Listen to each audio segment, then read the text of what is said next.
Gravitation. La Terre doit son mouvement circulaire à la présence du Soleil. D'ailleurs, sans lui, la Terre se déplacerait en ligne droite. Cela est dû à la force attractive exercée par le Soleil sur la Terre. Afin de représenter cette force, modélisons la Terre et le Soleil par des points placés au centre de chaque astre. Cette force, appelée force gravitationnelle, est elle-même modélisée par un vecteur appliqué au centre de la Terre et dirigé vers le centre du Soleil. Il est noté F de S sur T. La première lettre désigne l'acteur de la force, ici le Soleil, et la deuxième le receveur, ici la Terre. Enfin, notons qu'il s'agit d'une action à distance. Le vecteur force se situe sur une droite appelée droite d'action qui passe par le centre de chaque astre. La force dépend de la masse de la Terre, de celle du Soleil et de la distance d entre les deux astres. Son expression vectorielle s'écrit F égale moins g fois masse du Soleil fois la masse de la Terre divisé par la distance au carré fois UST, UST désignant un vecteur unitaire dirigé de S vers T. Le signe moins présent est dû au sens contraire des deux vecteurs. Le vecteur force gravitationnelle a pour caractéristique la direction, celle de la droite d'action ST, le sens dirigé vers le centre du Soleil S, la valeur en newton calculée à partir de la relation suivante. Avec les masses en kilogrammes, la distance en mètres et G, une constante dont la valeur sera toujours donnée. À noter que le signe moins a disparu car la valeur d'un vecteur est toujours positive. On notera que les distances d sont souvent données en kilomètres, il faudra donc les convertir en mètres si tel est le cas. Enfin, la Terre exerce également une force attractive sur le Soleil, notée F de T sur S, égale en valeur et de sens opposé à celle du Soleil. C'est pour cette raison qu'on parle d'interaction gravitationnelle. Considérons maintenant un astronaute éloigné d'une distance d de la Terre et proche de la Station spatiale internationale. Calculons la force gravitationnelle exercée par la Terre sur cet astronaute. La force gravitationnelle se calcule à partir de la relation vue précédemment. Petit d, la distance entre les centres est égale à 6800 km. La masse ma de l'astronaute est de 200 kg. Mt, la masse de la Terre, est égale à 5,97 fois 10 puissance 24 kg. En remplaçant par les valeurs, on trouve un résultat de 1722 newtons. La relation permet de retrouver l'unité de la force. En effet, dans l'expression, les unités kilogrammes se simplifient, ainsi que les unités des mètres. Il ne reste donc plus que les newtons comme unité. Plaçons-nous maintenant à la surface de la Terre. La force gravitationnelle exercée par la Terre a toujours la même expression. La distance d est cette fois-ci égale au rayon terrestre, soit 6370 km. On trouve une valeur de 1963 newtons. Cette valeur est plus importante que la précédente puisqu'on s'est rapproché du centre de la Terre. Quel que soit l'objet situé à la surface de l'astre, cette partie de l'expression de la force gravitationnelle reste constante. En effet, G est une constante, D est égal au rayon terrestre, donc c'est une constante, et la masse de la Terre est une constante également. Cette expression est donc assimilable à une constante notée petit g. Ainsi, l'expression de la force à la surface de la Terre se simplifie et devient petit g fois ma, ce qu'on appelle le poids noté P.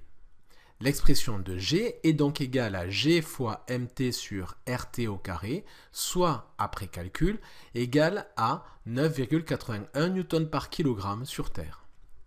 Résumons, le poids noté P est assimilable à la force gravitationnelle au voisinage de la surface d'un astre. Son expression vectorielle est P égale m fois G, avec G un vecteur vertical dirigé vers le bas, et dont la valeur, appelée intensité de pesanteur, vaut 9,81 Newton par kilogramme sur Terre. Les caractéristiques de P sont les suivantes: direction verticale, sens vers le centre de la Terre, valeur en newton calculée à partir de la relation P égale m fois G, où G est l'intensité de pesanteur exprimée en newton par kilogramme, la masse étant exprimée en kilogrammes. À noter qu'à la surface d'un autre astre comme celui de la Lune par exemple, l'intensité de pesanteur change.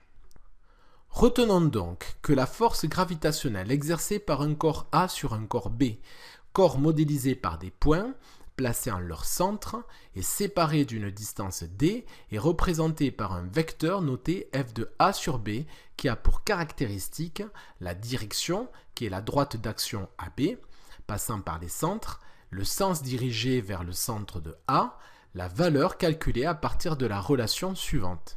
Son expression vectorielle fait intervenir un vecteur unitaire UAB opposé à la force. Le poids d'un objet représente l'attraction gravitationnelle à la surface d'un astre. Il est modélisé par un vecteur P dont les caractéristiques sont la direction verticale, le sens dirigé vers le centre de la Terre et la valeur calculée à partir de la relation P égale m fois g, g étant l'intensité de pesanteur dont le vecteur est vertical et dirigé vers le bas. Son expression vectorielle s'écrit donc ainsi. Réalisons maintenant un petit test de 3 questions. Mettez sur pause lorsque le symbole suivant s'affiche pour prendre le temps de répondre. Question 1. Choisir la ou les bonnes réponses. La force gravitationnelle terrestre exercée sur un objet a pour direction A. La verticale, B. Une droite qui passe par le centre de la Terre, C. Une droite qui passe par le centre de l'objet. La force gravitationnelle est portée par une droite d'action qui passe par les centres. Les réponses B et C sont donc correctes. Mais cette direction est aussi appelée la verticale d'un lieu. La réponse A est donc également correcte. Question 2. Choisir la bonne réponse. On se sent plus léger sur la Lune que sur la Terre, car sur la Lune, A. Notre masse est plus petite, B. La force gravitationnelle est plus faible, C. Il n'y a pas d'air. La masse dépend de la quantité de matière présente dans les corps et ne varie donc pas d'un astre à l'autre. La réponse A n'est donc pas correcte.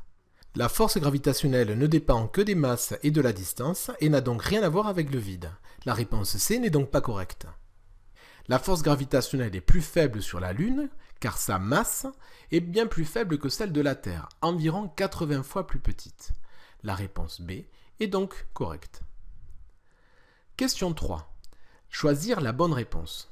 Sachant que l'intensité de pesanteur sur la Lune est de 1,5 N par kg, le poids sur la Lune d'un astronaute ayant une masse de 200 kg est A 200 N, B 300 N, C 300 kg. Le poids sur la Lune est égal à la masse de l'astronaute fois l'intensité de pesanteur sur la Lune, soit en remplaçant par les valeurs un résultat de 300 N. La réponse B est donc correcte. À noter qu'il ne faut pas confondre la masse liée à la quantité de matière, ici 200 kg, et le poids qui est une force, ici de 300 N. Dans le langage courant, le poids est assimilé à tort à la masse.